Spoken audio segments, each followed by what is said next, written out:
Então a ideia, pessoal, é tentar criar, né, uma nova versão da arte, mas que ela tenha um diferencial importante, que seja, ela, de alguma forma, armazene os valores já calculados, de forma que ela não precise recalculá-los todas as vezes. Então, como é que a gente pode fazer isso? Vamos lá, vamos criar aqui uma função PIB2, por exemplo, né, que seria a nossa segunda versão da função Fibonacci. E vamos começar copiando aqui esse conteúdo da Fibonacci original, e aí a gente modifica. Vamos lá. Vou copiar isso aqui, vamos dar os tratamentos. Tá, então agora a gente vai fazer uma função que calcula o enésimo número da sequência de Fibonacci, né? Mas, além disso, o que ela vai fazer? Armazenando o quê? Os valores já calculados. Então, essa é a ideia. Tá? E aí, para a gente fazer isso, a gente vai ter que usar uma estruturinha de dados aqui. Vocês ainda não aprenderam, vão aprender um pouquinho mais para frente. Tá? Então, eu não vou entrar com muitos detalhes, simplesmente utilizá-la, depois vocês correm atrás. Então, assim, valores calculados, né? E aí, esse cara, ele vai ter uma característica que é o seguinte. Essa estruturinha, ela vai guardar mapeamentos, tá? De pares, na verdade, chave-valor. Ou seja, eu vou ter identificadores que são as chaves. Para cada identificador, eu vou guardar um valor, tá? E aí, a ideia é usar essa estrutura aqui para armazenar os valores já calculados. Aí, se a gente olhar aqui, né, quer dizer, o problema de Fibonacci, a gente vai ver que existe um caso base, né, que é justamente Fib de 0 e Fib de 1. Então, a gente podia já inicializar essa nossa estrutura com esses valores do caso base, porque de fato são valores que já estão calculados, no caso, por definição, né? Então, como é que eu entro com par aqui? É muito simples, ó. Eu coloco a chave do dois pontos e coloco o valor. Então, para o n igual a zero, o resultado não é zero? Não está aqui? Fib de 0 igual a zero? Então, essa é a forma. Agora eu posso colocar mais. Eu separo com vírgula e coloco novos pares. Vamos colocar agora aqui, ó. Para n igual a 1, o resultado também não é 1. Eu boto 1 assim, certo? Dessa forma, eu armazenei aqui nessa variável valores calculados, tá? Essa estrutura, tá? Que está guardando esses pares chave e valor. Então, ele está dizendo assim, que para o valor 0, o resultado é 0. Para o valor 1, o resultado é 1. E assim por diante. Eu poderia colocar mais aqui. Okay? Mas vamos trabalhar com o caso básico, é o que a gente já tem. Ok, então como é que eu tenho que modificar o meu código? Deixa eu apagar isso aqui agora para não ficar assim. Como é que eu teria que modificar o meu código agora para poder verificar, não agora simplesmente o caso base, mas verificar se o valor que está sendo chamado aqui na função, o n, já não foi calculado anteriormente. Então, na verdade, o que a gente vai olhar agora não é se n é igual a zero. A gente tem que ver se n já não está aqui dentro dos meus valores calculados. E aí, como é que eu posso fazer isso em Python? É muito simples. Eu escrevo assim, ó, n in, né, de dentro, né, de quem? Da minha função. Desculpa, da minha variável. Calculados. Então, eu estou perguntando, se n está dentro dos valores calculados, o que eu faço? Bom, aí eu tenho que retornar o quê?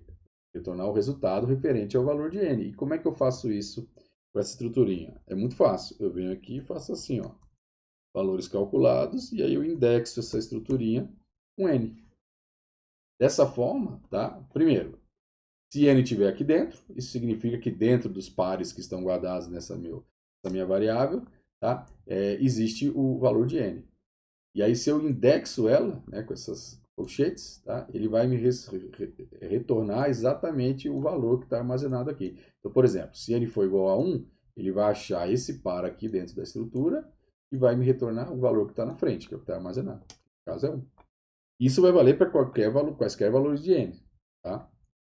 Aí percebam que fazendo dessa forma, eu já embuti todo o caso base, né, e futuramente todos os demais valores já calculados. Então, na verdade, esse segundo caso aqui eu posso tirar fora, certo? Só que aí tem um detalhe, aqui agora não virou mais caso base. O que eu tenho que olhar aqui? É o quê? Valores calculados. Né? Falta aqui, ó. Então, se esse valor de n, vamos dizer assim, se n já foi calculado. Então, se ele já foi calculado, ele vai estar dentro de valores calculados e ele já retorna diretamente. Se não, eu tenho que fazer a minha chamada. Só que, tá? Se ele não estava em valores calculados, tá? Eu vou calcular ele agora. Só que eu quero armazenar, né, esse valor que ele vai calcular agora na minha estruturinha aqui, na minha variável valores calculados. Então, na verdade, em vez de eu retornar o cálculo, tá? O que eu vou fazer? Na verdade, eu vou fazer o quê? Eu vou guardar esse cálculo. Então, vamos criar uma nova variável aqui, por exemplo, sei lá, novo valor, né? A falta de um nome melhor. Vou botar esse V maiúsculo para ficar. E aí, na verdade, ó, esse novo valor é de fato o resultado da minha chamada, tá? E aí o que eu tenho que fazer? Eu tenho que, depois que eu calcular esse cara, eu tenho que armazenar ele nos meus valores calculados, tá certo? E aí como é que eu faço isso? Ah, então, vocês vão ficar impressionados de ver que é a mesma lógica. Ó. Venho aqui e faço assim, calculados, né? Eu vou lá em indexo com N, né? Percebendo que nesse caso aqui o N não estava dentro, né, da estrutura, tanto que ele entrou no else aqui, né, certo? E eu faço isso aqui, né, é igual novo valor, certo? Então com essa linha aqui de código, com essa instrução, eu armazenei o valor que eu calculei aqui, tá, dentro da minha variável aqui, valores calculados, que é uma estruturinha que guarda esses pares, certo? E aí, a informação do par ela é passada dessa forma. A hora que eu passei o índice n, eu estou dizendo que a chave do meu par é o número n, e o valor relacionado a essa chave, né, é esse cara aqui, novo valor, que é o valor que foi calculado. Tá certo? E aí eu mando retornar, né? Porque o programa tem que retornar, tá certo? Então eu mando ele retornar exatamente o valor que calculou. Ok, gente? Então tá aí. Tá aí implementada a minha nova versão de Fibonacci, que utiliza, né, uma variável aqui, tá? Para armazenar os valores que já foram calculados usando essa estruturinha aqui, tá? Guarda pares, chave, valor. Tá bom? Bom, então vamos lá agora testar, né? A nova função FIB2 para ver aí a diferença de desempenho. Então vamos lá. Primeiro vamos rodar a chamada FIB mesmo, só para a gente relembrar como que demorava para executar usando a função FIB original. Lembrando que a FIB está aqui em cima, né? Ok, deixa eu rodar ela aqui. Então, sei lá, vamos botar 35. Vocês vão ver que ele já demora um tempo, tá vendo? Demora um tempo para calcular. Vamos lembrar que quando eu rodei para 40 ele demorou bastante tempo, então eu não vou rodar de novo aqui para a gente não perder tempo. Mas vamos comparar agora com o FIB2. Então está aqui a função FIB2.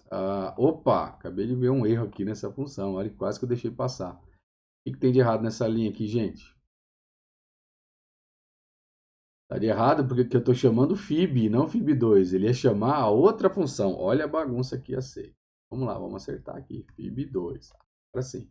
E aí aqui embaixo, né, na execução, eu vou mudar para FIB2 também. Daí, de fato, ele vai rodar a função FIB2. Então, vamos rodar. Ó, vamos comparar agora. 35. Opa! Viram que foi imediato? Vamos de novo agora. Vamos rodar para 40. Lembra que 40 demorava pra caramba? Uau! Imediato, hein, gente? Agora vamos lá. Vamos 100. Agora vai demorar, hein? Nossa, imediato, gente. Vamos de novo. Vamos ousar. 1000. Nossa senhora, gente. Estão vendo a velocidade que ficou? Perceberam a diferença, gente? Olha o tamanho desse número.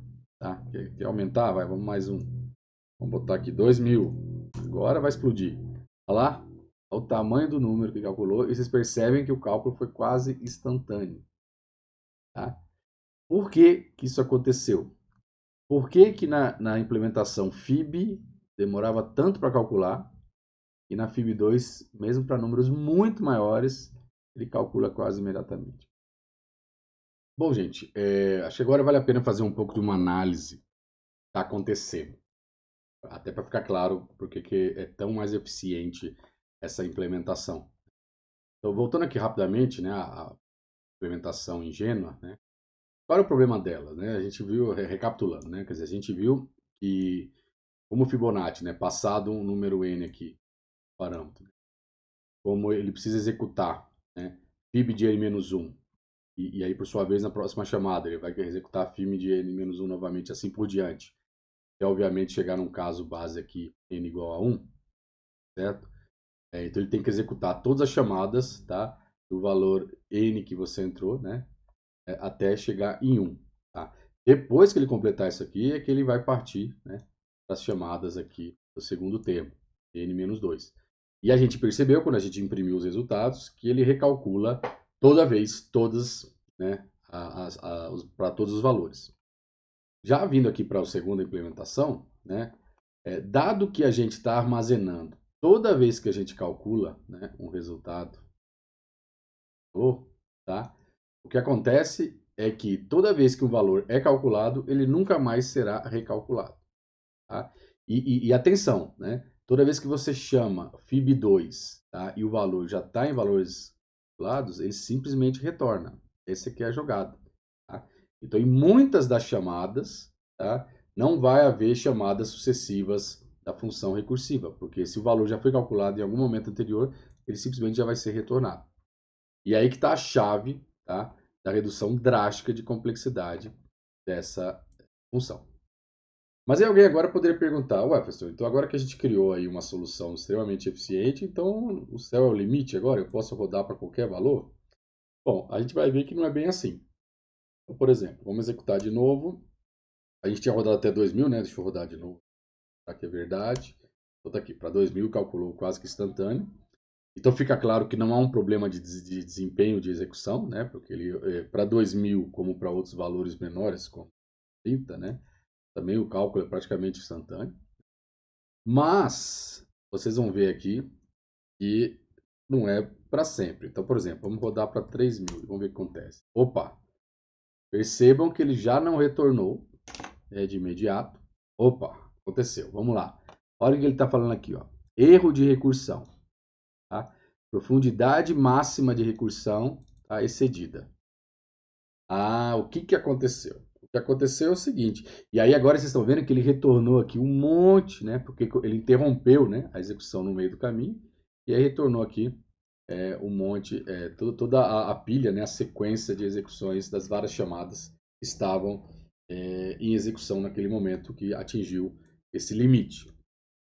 O que aconteceu aqui, gente? Bom, o Python ele tem um mecanismo de segurança justamente para evitar que o seu programa utilize todo o espaço de memória alocado para execução, tá? Que limita o número máximo de chamadas recursivas. Então, ou seja, limita a profundidade de chamadas. Então nós estamos falando assim, de uma função que chama ela mesma, chama ela mesma, chama ela mesma, ou seja, essa sequência contínua de chamadas, ela tem um valor definido lá no Python como limite. Isso existe justamente para evitar que o seu programa efetivamente utilize todos os recursos do computador, ou seja, toda a memória. Tá? Seria possível configurar esse valor para permitir uma profundidade maior? Sim, seria possível. Tá? E eu não vou mostrar aqui como é que faz, mas vocês podem olhar na internet, vocês veem uma forma de você parametrizar isso e informar o interpretador que você quer, né, uma profundidade maior. Só que no limite, né, se você colocar uma profundidade muito grande, vai chegar um momento em que não vai necessariamente existir o erro de recursão dado, né, por esse limite, mas o que vai acontecer é que você de fato vai exaurir todo o espaço de memória alocado para essa execução e aí vai dar um outro erro que está relacionado justamente ao que eles chamam de erro de pilha de execução. Porque cada vez que você chama uma função, que ela chama ela mesma, ele vai empilhando esses valores na memória, né? E aí existe um espaçozinho lá da memória chamado de pilha, que é uma coisa que vocês vão estudar em estrutura de dados com detalhes. Mas enfim, foi importante mostrar esse exemplo para ficar claro para vocês, tá? Que existem os limites da máquina, existem os limites do sistema que está executando o seu programa. E no caso da recursão, tá?